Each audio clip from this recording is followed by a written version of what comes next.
बाबू जगदेव प्रसाद कहा करते थे कि 100 में 90 शोषित हैं, शोषितों ने ललकारा है, धन धरती और राजपाट में 90 भाग हमारा है।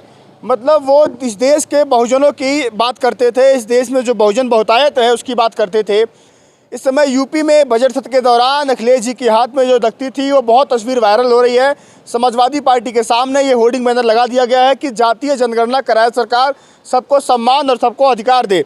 इस देश में बहुजनों की जातीय जनगणना होनी बहुत ज़रूरी है, दलितों की, पिछड़ों की जनगणना बहुत ज़रूरी है। बिहार ने इसकी शुरुआत कर दी है, देखना ये होगा कि सूबे की सरकार मतलब यूपी की सरकार कब कराएगी। हालांकि डिप्टी जो सीएम है केशव प्रसाद मौर्य वो कह चुके हैं कि जातीय जनगणना होनी चाहिए, पार्टी के लाइन से इतर जा करके, क्योंकि पार्टी ने अभी हामी नहीं भरी है। अखिलेश जी या तमाम जो विपक्षी नेता हैं वो लगातार मांग कर रहे हैं कि इस देश में ओबीसी का, पिछड़ों का और जो दलितों हैं उनका जनगणना होनी चाहिए, उसी के हिसाब से सबको जो जिसका अधिकार है उसको उतना मिले। तमाम यहाँ पर लोग मौजूद हैं, इनसे बातचीत करेंगे जातीय जनगणना को लेकर के कि कितनी ज़रूरी है और क्यों चाहते हैं जातीय जनगणना हो। आपका शुभ नाम? राजेश यादव। राजेश यादव जी, आप भी ओबीसी समाज से आते हैं। जी हाँ। जातीय जनगणना को लेकर के अखिलेश यादव जी बहुत ही आगे मतलब मुखरता से बात उठाते हुए दिख रहे हैं। सदन में भी जिनके हाथ में वो दख्ती थी उसमें भी वही जनगणना की मांग थी। कितनी ज़रूरत है और क्यों चाहिए आप लोगों को जातीय जनगणना का आंकड़ा? जैसे हमारे दैनिक जीवन में सुबह स्नान करना, पूजा पाठ करना और सारी चीज़ें सबको लगता है कि ये होना चाहिए, ठीक उसी तरीके से हमें पता चलना चाहिए कि हमारे देश में जो 6400 के आसपास जातियाँ हैं, मनुष्य की जातियाँ हैं, लोग अलग अलग टाइटल लिखते हैं, वो पता चलना चाहिए ना कि हमारे देश में कौन से समुदाय से कितना लोग हैं। नहीं पता चलेगा तो हमारा प्रतिनिधित्व कैसे दिखेगा? अगर पता चल जाएगा उसी हिसाब से प्रतिनिधित्व दिखेगा। आज राष्ट्रीय अध्यक्ष जी ने जो मुद्दा उठाया है ये बहुत अहम मुद्दा है और मैं बिहार सरकार को, बिहार में दोनों मुख्यमंत्री और उप मुख्यमंत्री को बहुत बहुत धन्यवाद देता हूं और पूरे देश के समस्त मुख्यमंत्रियों से मैं अपील करता हूं पूरे कि जातीय जनगणना कराएं और लोगों को बताएं कि हमारे देश में कि सवर्ण की जातियों में ठाकुर, पंडित, भूमिहार कितना है, यसी समुदाय में जो आते हैं जैसे धोबी, धरकार और तमाम वाल्मीकि जाटो भी है, ऐसे ऐसे तमाम लोग हैं। इनको जो है पता चले कि हाँ हमारा शक्ति कितना है। आप देख रहे हैं गोरखपुर में जो ये क्या नाम बोलते मछुआ समुदाय है, अगर ये निषाद वर्ग है, निषाद वर्ग की वजह से ही वहाँ पे सवर्णों की राजनीति चमकी हुई है, लेकिन उन्हें खुद पता ही नहीं है कि हमारी जाति के लोग कितना है, नहीं तो वो अपने प्रतिनिधित्व को भेज सकते हैं। अभी उनके प्रतिनिधित्व आए हुए हैं जैसे ये निषाद जी, लेकिन वो भी उन्हीं के मतलब सवर्णों की भाषा बात करते हैं, तो अपने ही लोगों का जो है वो कुछ नहीं कर पा रहे हैं। उन्होंने अपने लोगों के लिए बस केवल निषाद राज का एक मूर्ति बनवा दिया। क्या निषाद राज की मूर्ति बनाने से अपने लोगों का जो है शिक्षा, रोजगार और तमाम जो सुविधा होनी चाहिए वो मिल सकता है? नहीं मिल पाएगा। मैं आपके पास लौटा हूँ। मैं बता दूं कि इस देश में ब्रिटिश सरकार ने 1931 में जातिगत आधारित जनगणना करवाई थी।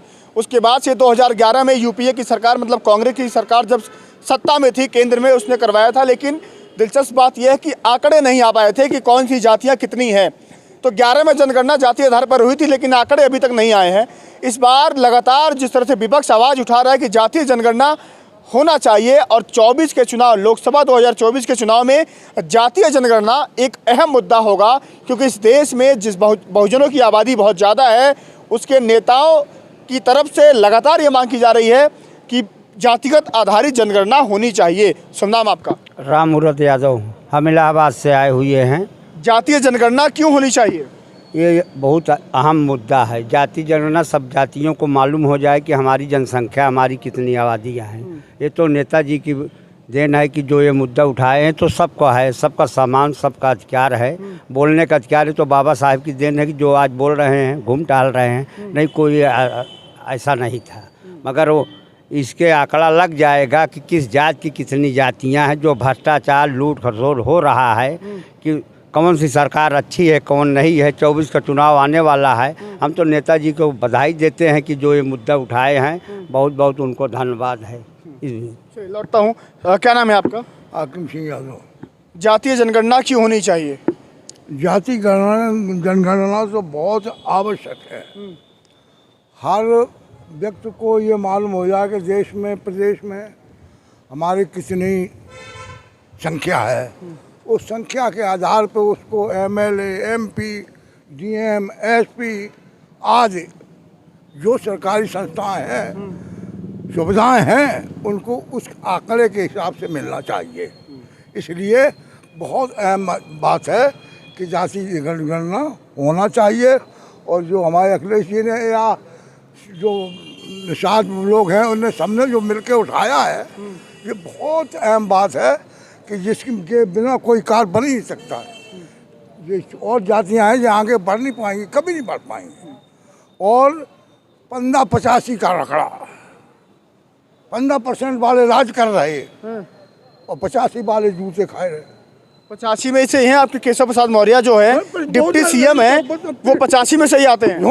85 में आते हैं, लेकिन फिर उनको तो धक्का मारो, उठाए बैठा दो, चाहिए पटक दो, उन्हें केवल अपना पद चाहिए। जनता मतलब आपका मतलब है कि उप मुख्यमंत्री की कोई वैल्यू नहीं है, उनके पास पावर नहीं है? उनके पास क्या पावर है? फिर तो एक खिलौना बना दिए, खिलौना। योगी जी के साथ मंच पर कुर्सी साझा करते हैं वो?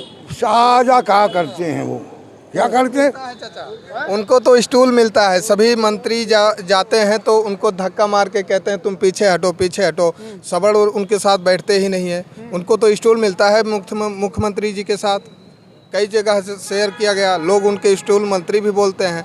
ये हमारे समाज के लिए जो है, मौर्य समाज के लिए गौरव। चुनाव हारने के बाद भी सिराथू से चुनाव हार गए, लेकिन बीजेपी का इतना बड़ा दिल है कि फिर भी उनको उप मुख्यमंत्री बनाया है। बड़ा दिल नहीं है उनको, तो बस एक केवल नाम के लिए बड़ा दिल बता दिया गया। सिराथू से जो जनता अगर उनको नकार दी, तो देश में प्रदेश की जनता कैसे उनको नहीं नकारी? उनको तो प्रदेश और देश की जनता और उनके सिराथू के लोगों ने नकार दिया कि ये हमारे समाज से नहीं है। वो तो सबड़ों की बात करने वाले लोग हैं। अभी कुछ दिनों पहले ही आपके चाचा शिवपाल सिंह यादव को नसीहत दे रहे थे, कह रहे थे कि भगवान करे उनको थोड़ी सद्बुद्धि आए। बिल्कुल सही उन्होंने कहा। जब जिनको खुद ही नहीं सद्बुद्धि है, वो दूसरों को नसीहत देते ही फिरते रहते हैं। जिनको बुद्धि होती है वो दूसरों को नसीहत देते हैं? कभी नहीं देते हैं। वो तो दूसरों से जो है कहते हैं कि ये काम नहीं, वो काम अच्छा है। वो तो दूसरों को नसीहत इसलिए दे रहे हैं ताकि हम भी न्यूज़ में और अखबारों में छपे रहें, बने रहें। चाचा जी पे जो है क्या टिप्पणी कर सकते हैं? आदरणीय नेताजी पे क्या टिप्पणी कर सकते हैं? खुद पे देखें अपना। चलिए, समाजवादी पार्टी के कार्यालय के बाहर मौजूद था। होर्डिंग और बैनरों से पूरा समाजवादी कार्यालय पट चुका है। चारों तरफ तस्वीरें दिखा दूं आपको कि जहां भी आपकी नज़र जाएगी, जातीय जनगणना की मांग को लेकर के सभी जो बहुजनों के नेता हैं, मतलब पिछड़ों के, दलितों के नेता हैं, एक साथ सुर में सुर मिलाते हुए दिखाई दे रहे हैं। लेकिन सबसे अहम बात यह है कि केशव प्रसाद मौर्य जो बीजेपी की सरकार में उप मुख्यमंत्री हैं 2-2 बार, वो उन्होंने बात तो कह दी है, लेकिन अपनी सरकार में पहल कब करेंगे? आखिर जातीय जनगणना कब होगी? मैं आपको बता दूं कि अगर इस देश में कितने शेर हैं, कितने चीता हैं, कितने अगर मतलब पशु पक्षियों की गिनती हो सकती है, तो विपक्ष के नेताओं का कहना है कि आखिर विपक्ष जब पशु पक्षी गिने जा सकते हैं तो जातीय आधारित जनगणना क्यों नहीं हो सकती है? और सबसे बड़ा सवाल ये है कि वर्तमान और सूबे की सरकार क्यों इससे पीछे भाग रही है? क्या उसके मन में कुछ डर है? क्या उसके मन में कोई खोट है? आप क्या सोचते हैं कि जातीय जनगणना होनी कितनी ज़रूरी है? अपनी राय कमेंट सेक्शन में देना में मत भूलिएगा। फिलहाल के लिए आपसे विदा लेते हैं, अगली वीडियो में मुलाकात होगी। नमस्कार।